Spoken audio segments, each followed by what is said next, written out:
My feelings. I was in the guest room when it happened. I was watching the television and knitting you a white scarf. The news was on. Time was passing like a hand waving from a train that I wanted to be on.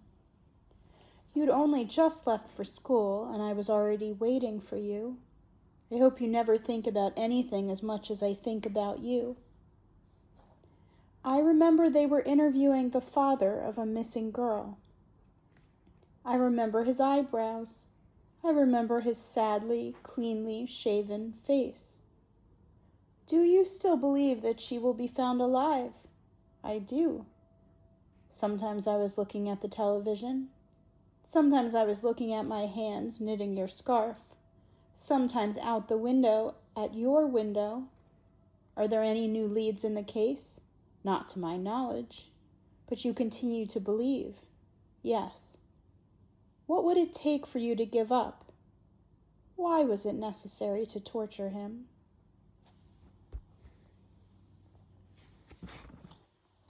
He touched his forehead and said, "It would take a body." The woman asking the questions touched her ear.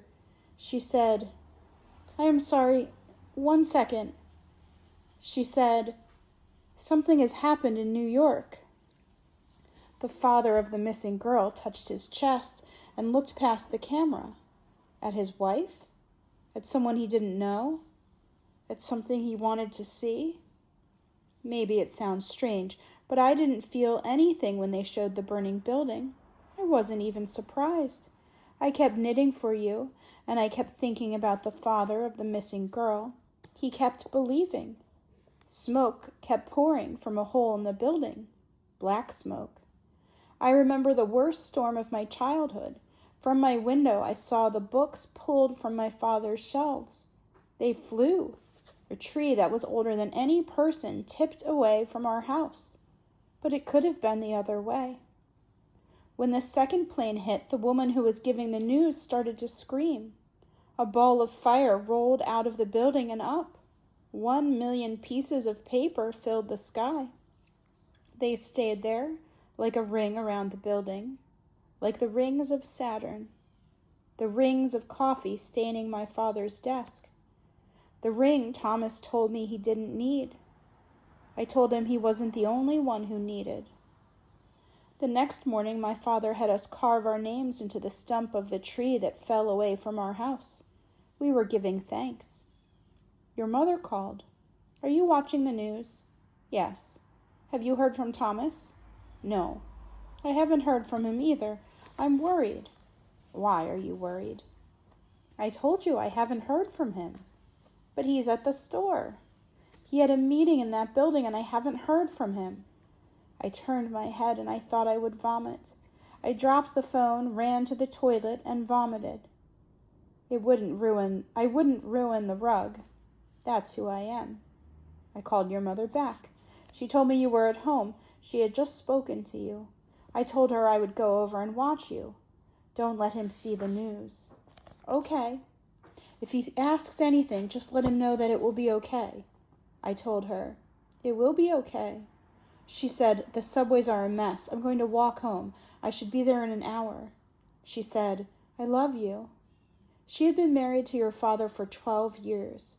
I had known her for 15 years. It was the first time she told me she loved me. That was when I knew that she knew. I ran across the street. The doorman said you'd gone up 10 minutes before. He asked if I was all right. I nodded. What happened to your arm? I looked at my arm. It was bleeding through my shirt. Had I fallen and not noticed? Had I been scratching it? That was when I knew that I knew. No one answered the door when I rang, so I used my key. I called to you, Oscar. You were silent, but I knew you were there. I could feel you. Oscar. I looked in the coat closet. I looked behind the sofa. A Scrabble board was on the coffee table. Words were running into each other. I went to your room. It was empty. I looked in your closet. You weren't there. I went to your parents' room. I knew you were somewhere. I looked in your father's closet. I touched the tuxedo that was over his chair. I put my hands in its pockets. He had his father's hands, your grandfather's hands. Will you have those hands? The pockets reminded me. I went back to your room and lay down on your bed. I couldn't see the stars on your ceiling because the lights were on. I thought about the walls of the house I grew up in, my fingerprints. When the walls collapsed, my fingerprints collapsed. I heard you breathing beneath me. Oscar? I got on the ground, on my hands and knees. Is there room for two under there? No. Are you sure? Positive. Would it be all right if I tried? I guess. I could only barely squeeze myself under the bed. We lay there on our backs. There wasn't enough room to turn to face each other. None of the light could reach us. How was school? It was okay. You got there on time? I was early. So you waited outside? Yeah. What did you do? I read. What? What? What did you read? A brief history of time. Is it any good? That's not really a question you can ask about it. And your walk home? It was okay. It's beautiful weather. Yeah. I can't remember more beautiful weather than this. That's true. It's a shame to be inside. I guess so. But here we are. I wanted to turn to face him, but I couldn't. I moved my hand to touch his hand. They let you out of school? Practically immediately. Do you know what happened? Yeah. Have you heard from Mom or Dad? Mom? What did she say? She said everything was fine and she would be home soon. Dad will be home soon, too, once he can close up the store. Yeah. You pressed your palms into the bed like you were trying to lift it off us. I wanted to tell you something, but I didn't know what. I just knew there was something I needed to tell you. Do you want to show me your stamps? No, thank you. Or we could do some thumb wars? Maybe later. Are you hungry? No. Do you want to just wait here for Mom and Dad to come home? I guess so. Do you want me to wait here with you? It's okay. Are you sure? Positive. Can I please, Oscar? Okay. Sometimes I felt like the space was collapsing into us. Someone was on the bed, Mary jumping, your father sleeping, Anna kissing me. I felt buried, Anna holding the sides of my face, my father pinching my cheeks, everything on top of me. When your mother came home, she gave you such a fierce hug. I wanted to protect you from her. She asked if your father had called. No. Are there any messages on the phone? No. You asked her if your father was in the building for a meeting. She told you no. You tried to find her eyes, and that was when I knew that you knew. She called the police. It was busy.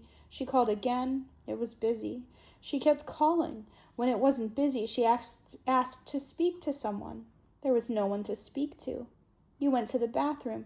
I told her to control herself, at least in front of you. She called the newspapers. They didn't know anything. She called the fire department. No one knew anything. All afternoon I knitted that scarf for you. It grew longer and longer. Your mother closed the windows, but we could still smell the smoke. She asked me if I thought we should make posters. I said it might be a good idea. That made her cry because she had been depending on me. The scarf grew longer and longer. She used the picture from your vacation from only weeks before. It was you and your father. When I saw it, I told her she shouldn't use a picture that had your face in it. She said she wasn't going to use the whole picture, only your father's face. I told her, still, it isn't a good idea. She said, there are more important things to worry about. Just use a different picture. Let it go, Mom. She had never called me Mom. There are so many pictures to choose from. Mind your own business. This is my business. We were not angry at each other. I don't know how much you understood, but probably you understood everything. She took the posters downtown that afternoon. She filled a rolling suitcase with them. I thought of your grandfather. I wondered where he was at that moment. I didn't know if I wanted him to be suffering. She took a stapler and a box of staples and tape. I think of those things now, the paper, the stapler, the staples, the tape. It makes me sick. Physical things. 40 years of loving someone becomes staples and tape. It was just the two of us, you and me. We played games in the living room. You made jewelry. The scarf grew longer and longer. We went for a walk in the park. We didn't talk about what was on top of us, what was pinning us down like a ceiling. When you fell asleep with your head in my lap, I turned on the television. I lowered the volume until it was silent. The same pictures over and over. Planes going into buildings, bodies falling, people waving shirts out of high windows, planes going into buildings, bodies falling, planes going into buildings, people covered in gray dust, bodies falling, buildings falling, planes going into buildings, planes going into buildings, buildings falling, people waving shirts out of high windows, bodies falling, planes going into buildings. Sometimes I felt your eyelids flickering. Were you awake or dreaming? Your mother came home late that night. The suitcase was empty. She hugged you until you said, "You're hurting me." She called everyone your father knew and everyone who might know something. She told them, "I'm sorry to wake you." I wanted to shout into her ear, "Don't be sorry." She kept touching her eyes, although there were no tears. They thought there would be thousands of injured people, unconscious people, people without memories. They thought there would be thousands of bodies. They were going to put them in an ice skating rink. Remember when we went skating a few months ago and I turned around because I told you that watching people skate gave me a headache? I saw rows of bodies under the ice. Your mother told me I could go home. I told her I didn't want to. She said, "Have something to eat. Try to sleep." I won't be able to eat or sleep. She said, "I need to sleep." I told her I loved her. That made her cry because she had been depending on me. I went across the street, planes going into buildings, bodies falling, planes going into buildings, bodies falling, planes going into buildings, planes going into buildings, planes going into buildings. When I no longer had to be strong in front of you, I became very weak. I brought myself to the ground, which was where I belonged. I hit the floor with my fists. I wanted to break my hands, but when it hurt too much, I stopped. I was too selfish to break my hands for my only child. Bodies falling, staples and tape. I didn't feel empty. I wished I'd felt empty. People waving shirts out of high windows. I wanted to be empty like an overturned pitcher, but I was full like a stone.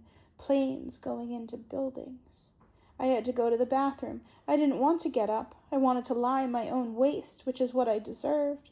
I wanted to be a pig in my own filth. But I got up and went to the bathroom. That's who I am. Bodies falling, buildings falling. The rings of the tree that fell away from our house. I wanted so much for it to be me under the rubble, even for a minute, a second. It was as simple as wanting to take his place, and it was more complicated than that. The television was the only light. Planes going into buildings, planes going into buildings. I thought it would feel different, but even then I was me.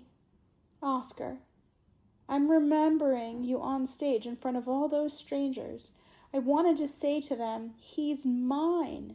I wanted to stand up and shout, "That beautiful person is mine, mine." When I was watching you, I was so proud and so sad. Alas, his lips, your songs. When I looked at you, my life made sense. Even the bad things made sense. They were necessary to make you possible. Alas, your songs. My parents' lives made sense, my grandparents', even Anna's life. But I knew the truth, and that's why I was so sad. Every moment before this one depends on this one. Everything in the history of the world can be proven wrong in one moment. Your mother wanted to have a funeral, even though there was no body. What could anyone say? We all rode in the limousine together. I could not stop touching you. I could not touch you enough. I needed more hands. You made jokes with the driver, but I could see that inside you were suffering. Making him laugh was how you suffered. When we got to the grave and they lowered the empty coffin, you let out a noise like an animal. I had never heard anything like it. You were a wounded animal. The noise is still in my ears. It was what I had spent 40 years looking for, what I wanted my life and life story to be. Your mother took you to the side and held you. They shoveled dirt into your father's grave, onto my son's empty coffin. There was nothing there. All of my sounds were locked inside me. The limousine took us home. Everyone was silent. When we got to my building, you walked me to the front door. The doorman said there was a letter for me. I told him I'd look at it tomorrow or the next day. The doorman said the person had just dropped it off. I said, tomorrow. The doorman said he seemed desperate. I asked you to read it to me. I said, my eyes are crummy. You opened it. I'm sorry, you said. Why are you sorry? No, that's what it says. I took it from you and I looked at it.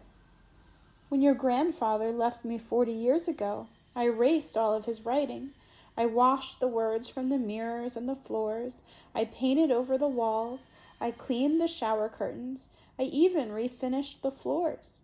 It took me as long as I had known him to get rid of all his words, like turning an hourglass over. I thought he had to look for what he was looking for and realized it no longer existed or never existed. I thought he would write or send money or ask for pictures of the baby, if not me. For 40 years, not a word, only empty envelopes. And then, on the day of my son's funeral, 2 words, I'm sorry. He had come back.